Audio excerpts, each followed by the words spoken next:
வந்து என்ன பண்ணுவோம்னு தெரியாது. ஆனா எதனா ஒண்ணு பண்ணுவோம். அது என்னைக்கு பண்ணுவோம் என்னன்றது யாருக்கும் தெரியாது, அரசாங்கத்துக்கு தெரியும். 20,000 30,000 கொடுத்தா கூட மேல கொண்டு போட்டு அந்த வீட்டு பையனை சரி பண்ணிக்கலாம் சார். பாத்ரூம் பின்னாடி அதான் அங்க தலைமை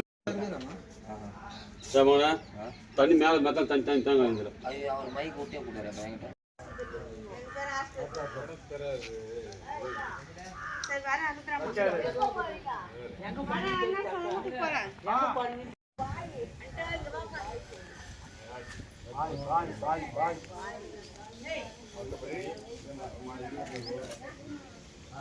அது எல்லாத்தையும் ஒரு காப்பி எடுத்துங்க. இப்போ இன்னைக்கு ஈவினிங் வருமா எப்படி சார்?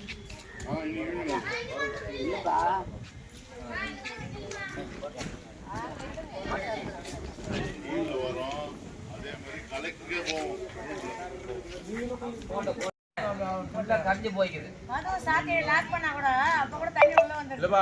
அதே நேரம் பாக்கணுமா? பாக்கனாக்கா நான் சாலை மேல தான் பாக்கணும். பார்வை நம்ம அதிகாரிகள் வந்து பாருனாக்கா நாளைக்கு சாலை மேல தான் மணி தான் போட்டோம். தொடரும் சின்ன சின்ன வேலைக்கு அதே வந்து பாருங்க போட்டோ குத்தாச்சு மனு குத்தாச்சு இது வந்து பாருங்கன்னா என் கண்டின காவல் நினைக்கிறோம். அதே நினைக்கிறோம் பண்ண சாலை மேல பண்ணலாம் வருவா. சின்ன சின்ன வேலை என்ன வேலை அதிகாரிங்க வந்து இங்க பார்வையிற வரைக்கும் வேலை நடந்துதான் இருக்கும். எது வேணாலும் நாங்க பண்ணியே தான் இருப்போம். இதை நான் போட பண்ணுவோம். சாலை மேல பண்ணுவோம். ஒரு வீட்டு தானே ரெடி பண்ணனா கூட 10 மூட்டை சிமெண்ட் 5 மூட்டை சிமெண்ட் ஆகுன்றாங்க. இப்போ நாங்கள் எப்படி இந்த வீட்டில் எப்படி குடும்பம் நடத்துறது, எப்படி நாங்கள் பார்வையில்லாதவங்க எல்லாமே எப்படி குழந்தைங்களை வச்சுன்னு குடும்பம் நடத்துறது, எப்படி படிக்க வைக்கிறது பசங்களை, என்ன பண்ணால் எப்படி இருக்குன்றது வந்து அதிகாரிங்க எங்கள் மேலே அக்கறை செலுத்த மாட்டாங்க சார். ரொம்ப வருத்தமாக இருக்குது நினச்சா கூட. ஏன் அது நாங்கள் வீட்டு வரி கட்டுறோம், கொடா வரி கட்டுறோம், எல்லாமே கட்டுறோம். எல்லாமே கட்டி இருந்தும் இவங்களை வந்து எந்த ஒரு அதிகாரியமோ ஊர் தலைவர் கூட வந்து இது வரைக்கும் என்னன்னு பார்க்கலைங்க. ஏன் அது ஆரிமுத்து மோட்டர் பஞ்சாயத்து உட்பட்ட தலைவருக்கு வந்து என்னன்னு கூட பார்க்கல. ஒருத்தர் வீட்டு ஸ்லாப் வந்து இடிஞ்சு தலைமையிலே விழுந்துச்சு. அவருக்கு இப்போ ஏதாவது அடிபட்டு இருந்துச்சு, என்ன பண்ண முடியும்? எப்படி சொல்லுங்க? ஏன் அப்படி இருக்கிறாங்க? ரொம்ப ஒரு நாங்கன்னா பார்வையில்ன்ட்டு ஒரு கேவலமாக வழி நடத்துகிறாங்களா என்னன்னு தெரியல கவர்மெண்ட்டில். ஏன் அப்படி இருக்கிறாங்கன்னு எங்களுக்கு ஒன்றுமே புரியல சார். இதுக்கு வந்து தகுந்த நடவடிக்கை எடுக்கலைன்னா கண்டிப்பாக நாங்கள் என்ன பண்ணணும்னு சொல்ல மாட்டோம். ஆனால் ஏதாவது ஒன்று பண்ணிவிடுவோம். எல்லாருமே சேர்ந்து பண்ணிவிடுவோம் சார். கண்டிப்பாக பண்ணுவோம். ஆனால் என்ன பண்ணுவோம் நாங்கள் சொல்ல மாட்டோம். என்ன பண்ணுவோம் எப்போ பண்ணுவோம்னு சொல்ல முடியாது. அதை கவர்மெண்ட்டே அப்போ வந்து பார்த்து தெரிஞ்சுக்கிட்டோம். நடவடிக்கை கண்டிப்பாக எடுக்கலைன்னா நாங்கள் கட்டாயம் ஏதாவது ஒன்று பண்ணுவோம் சார். பண்ணி தான் ஆகணும், பண்ணி தான் ஆகும். ஏன்னா எங்களுக்கு வந்து எந்த ஒரு தகுந்த ஒரு பதிலும் வரமாட்டுது. இது வரைக்கும் நாங்கள் வீடு கொடுத்து 5 வருஷம் தான் ஆச்சுன்னா ஏன் சரியில்லாமல் இருக்குது வீடு?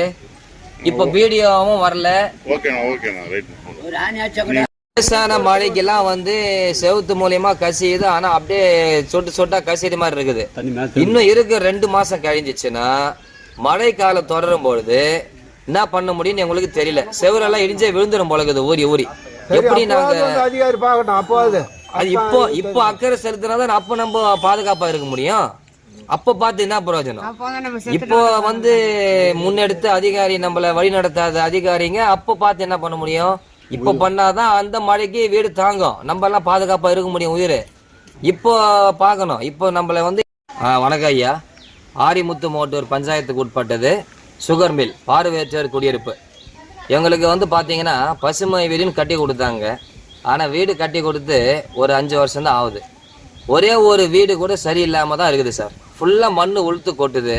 பாத்ரூம் எல்லாம் ஃபுல்லாகவே டேமேஜாக போயிடுச்சு. எல்லாமே ஃபுல்லாக போயிடுச்சு. நாங்கள் எல்லாமே பார்வை இல்லாதவங்க தான். எத்தனை முறை வீடு பெருக்கி நாங்கள் மண் இல்லாமல் வர முடியுமா எப்படி? ஆனால் பாம்புங்க நடமாட்டம் அதிகமாக இருக்குது சார். ஒருத்தர் தலைமாலேயே ஒரு வீட்டு முன்னாடி இருக்கிற ஸ்லாப்பை வந்து விழுந்துச்சு. குழந்தை மேலே விழுந்திருக்கும். ஆனால் அந்த குழந்தை வந்து எப்படியாவது அதிர்ஷ்டவசமாக ஓரம் ஒதுங்கிடுச்சு. தலை மேலே விழுந்துருந்தா என்ன இருக்கும்? நாங்கள் பார்வை இல்லாதவங்க தான். ஆனால் இவங்களை வந்து அக்கறை இருக்குது கவர்மெண்ட்டு நல்லா சலுகை செய்கிறாங்கன்னு சொல்கிறாங்களே தவிர என்ன சலுகை இருக்குது, என்ன அக்கறை செலுத்துதுன்னு எனக்கு தெரியலைங்க. அது எப்படி தான் என்ன பண்ணுறாங்க? நாங்கள் நல்லது எப்படி இருக்கிறோம், பார்வை இல்லாதவங்களாம் இருக்கிறோம் எல்லாருமே. இந்த வீடு வந்து இப்படி இடிஞ்சு விழுந்து காட்பாடிக்கு உட்பட்ட தாலுக்காலேருந்து ஆள் வந்து பார்க்கல. இது வரைக்கும் எந்த அதிகாரியும் வரல, வீடியோவும் வரல. மண்டே பெட்டிஷன் கொடுத்து 17 நாள் ஆயிடுச்சு. 26/5/2025 மனு கொடுத்துருக்குறோம். இது வரைக்கும் 17 நாள் மனு கொடுத்து ஆகிருக்குது. இது வரைக்கும் எந்த ஒரு அலுவலக ஆட்களும் இங்கே வந்து இவங்கள என்கொயரி பண்ணல, என்னன்றத மேல்மனு முறையீடு செய்யலுங்க. நாங்கள் என்ன பண்ணுறது? எப்படி பார்வை இல்லாதவங்க எல்லாருமே இருக்கிறோம் சார், யாருக்கும் பார்வை கிடையாது. குழந்தைங்கள படிக்க வைக்கணும், வீட்டில் டெய்லி படுத்து எழுந்து தூங்கணும். ஆனால் இவங்களுக்கு வீடே சரியில்லையே, எப்படி நாங்கள் எங்களுடைய வாழ்வாதாரத்தை எப்படி நாங்கள் எடுத்து நடத்துறதுன்னு தெரியலைங்க. ரொம்ப வருத்தமா இருக்குது. மழை பெஞ்சா தண்ணி வருதா? மழை பெஞ்சா தண்ணி கசியுது சார், சுவர்ல அப்படியே கசிஞ்சுனே இருக்குது.